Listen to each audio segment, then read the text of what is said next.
First off, I want to give all honor, glory, and infinite praises to Yahweh, Bahashim Yahweh Shai, Bahashim Rakakwadash. Double honors to the apostles and elders of Great Millstone.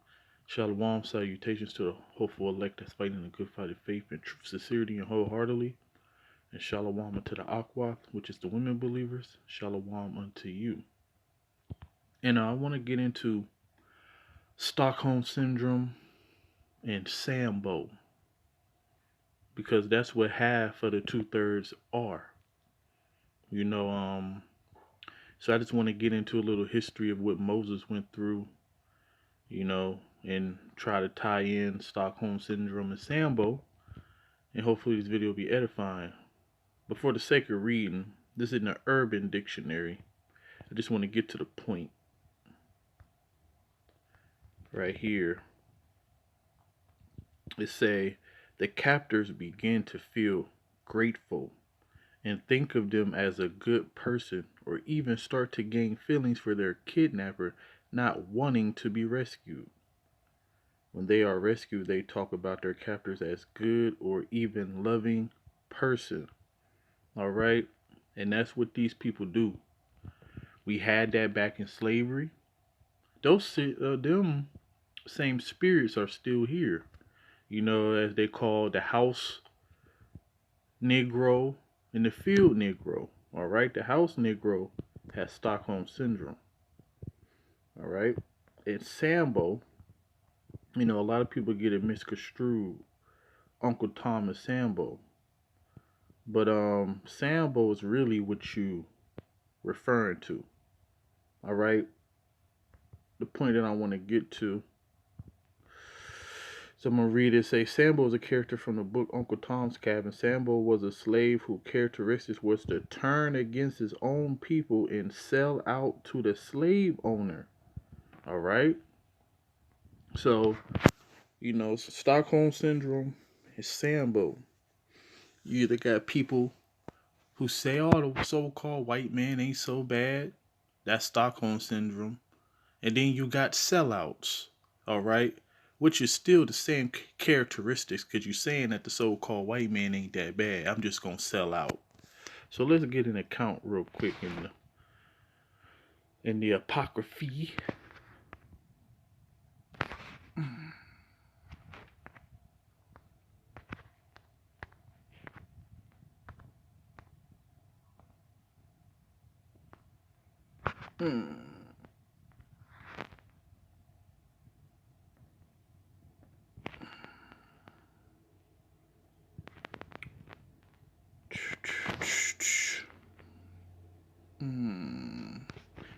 I swear, every time I do a video, my phone moves so slow. When I watch some folly, though, like a YouTube video that I got nothing to do with the truth, moving fast, 5G. Yep. Oh, boy. So this is Maccabees 1:11. It say, in those days went there out of Israel wicked men who persuaded many, saying, let us go and make a covenant with the heathen that are round about us, for since we departed from them, we have much sorrow. So this device pleased them well. All right. So we always had sellouts. All right. And we always had people that try to make it easy, but sorry, the Lord didn't say for it to be easy. All right. Let's get into the mind of Moses, because that's what people don't understand.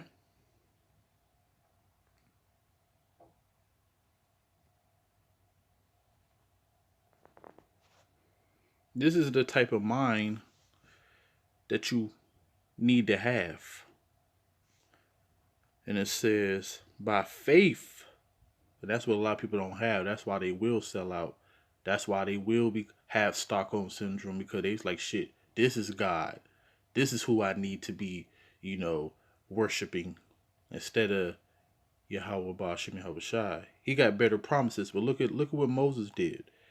Hebrews 11:24. By faith, Moses, when he was come to years, refused to be called the son of Pharaoh's daughter. All right. Now you got to understand that Moses was balling. All right, because he was Pharaoh's daughter. All right. His mom, you know, basically rolled him down the stream, and one of the Pharaoh's daughters found him, and then the Hebrew mother nursed him up until he got a little older, and then from that time on, the sons of the Pharaoh's daughters took him as her own. All right, so he was balling, and he passed it up. Our people can't do that today. That's why you got athletes and entertainers that can't come into the truth because they don't want to lose their status. And it says, choosing rather to suffer affliction with the people of the Most High. See, nobody wants to do that. Everybody want you know, they prosperity right now. All right. But let's continue to read. Then to enjoy the pleasures of sin for a season. All right, because this is temporary, and a lot of people don't understand that. That's why another stumbling block that people think that the YOLO spirit, you only live once. That's not the case. All right, you're gonna come back, and then you're gonna serve your judgment. All right, and it says, esteeming the reproach of Hamashiach greater riches than the treasures of Egypt, for he had respect unto the recompense of the reward. So he wasn't worried about that life that he was living. He wasn't worried about what Egypt could offer him. All right. He knew about the sun.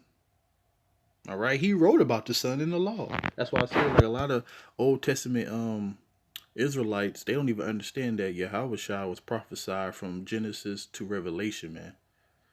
He is the lo, I come in the volume of the book. So Moses knew these things. And he knew that he was gonna get a prize. He knew he had to wait though. Nobody wants to wait. And it said by faith he forsook Egypt. And that's what you're supposed to do. All right. You're supposed to cast off the cares of this life. All right. Not fearing the wrath of the king. So, because when you decide to be righteous, you making yourself a prey. All right. When you stand up for righteousness, now you enemy number one. Moses didn't care. The elect don't care. All right. For he endured as seeing him who's invisible. All right. Because that's what we are waiting for, to be changed in the twinkling of an eye, to be perfect, to be set in the kingdom, to be set in our rightful order. All right. So we forsake all these things. That's what Moses did. Now let's get back into why I started off with Stockholm Syndrome and Sambo.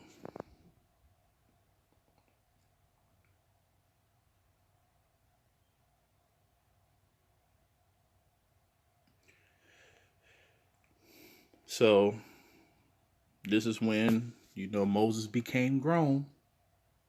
And the child grew, and she brought him unto Pharaoh's daughter, and he became her son. And she called his name Moses, because she said, because I drew him out of the water. And it came to pass in those days when Moses was grown, that he went out unto his brethren and looked on their burdens, and he spied an Egyptian smiting a Hebrew, one of his brethren. Now, if he had Stockholm syndrome, he wouldn't have did what he was about to do. All right? And that's what our people do. And it says he looked this way and that way. So he looked, see if the coast was clear. And when he saw that there was no man, he slew the Egyptian and hid him in the sand.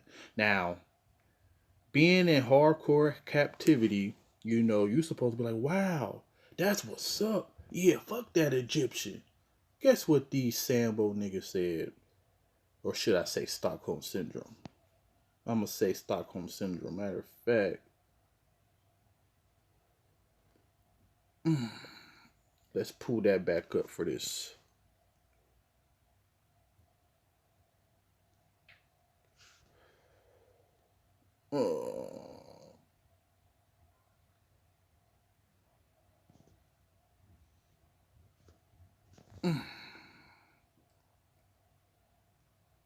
Yep. So let's read 12 again. And he looked this way and that way, and when he saw that there was no man, he slew the Egyptian and hid him in the sand. And when he went out the second day, behold, 2 men of the Hebrews strove together and said to him that did the wrong, wherefore smitest thou thy fellow? All right, because number one, he grew up as an Egyptian, even though he was a Hebrew. But they was like, what you smite your own people for? All right. And he said, who made thee prince and judge over us?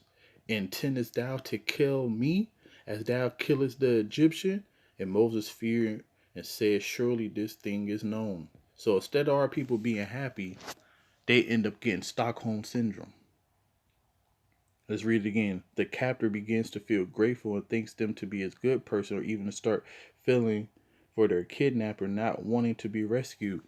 All right, because that's what Moses came to do, was to rescue you, you know. But our people is like, nah, I'm good. And then remember, you know, when they was getting led out of Egypt, they was murmuring, talking about, did you bring us out here to die, Moses? We could have stayed in Egypt. Then they start talking about the food they was eating in captivity. The same thing. You gotta understand, Babylon the Great got some good food, you know. So that's the point, man. I want to get.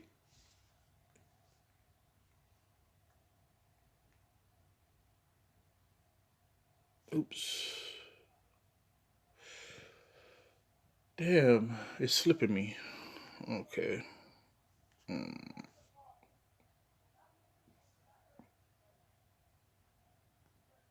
I'm gonna read two more scriptures. And it said, because ye have said, we have made a covenant with death, and with hell are we at agreement. When the overflowing scourge shall pass through, it shall not come unto us. For we have made lies our refuge, and under falsehood we have hid ourselves. You know, a lot of people think that, you know, by bowing down to the oppressor, that they're going to be, you know, in good case. The scripture said, never trust thy enemy. So, like, even people who sticking out their arms right now to take the snake oil, you have to understand that just because you taking the snake oil don't mean that you exempt from judgment. Don't mean that this devil is actually gonna care for you because you took the snake oil. The snake oil is for you to not be here anyway. All right. So I'm just gonna say that. So thinking by, you know, I'm using this example. This scripture is really talking about our people selling out. You know, especially in the industry and things like that. But you can use the scripture many ways because our people have made a covenant with death. If you put your arm out to get the snake oil, you made a covenant with death. All right. Thinking that if I do this, I'm going to be in a good case. Thinking that when, you know, I'm gonna keep my job, even though the economy about to crash. And then what if you get fired? Then you just snaked oil up for no damn reason. All right. So anyways, then I'm going to read 18 just for the sake of time.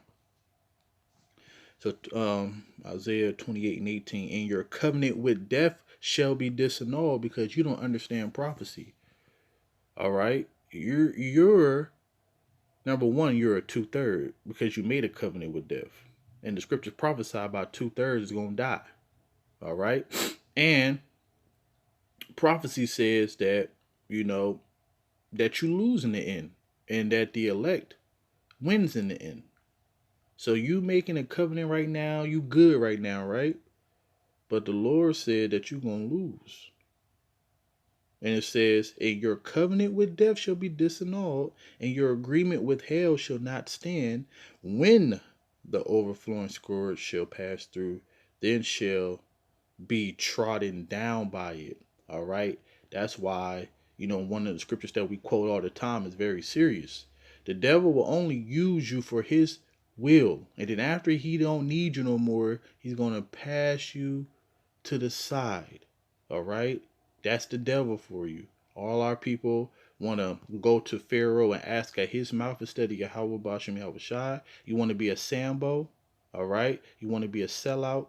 You want to have Stockholm syndrome. You want to say Esau is not that bad. Then guess what, man? You're going to be trodden down by it. All right? But that's all I wanted to say. Hopefully this video is edifying, and shalom.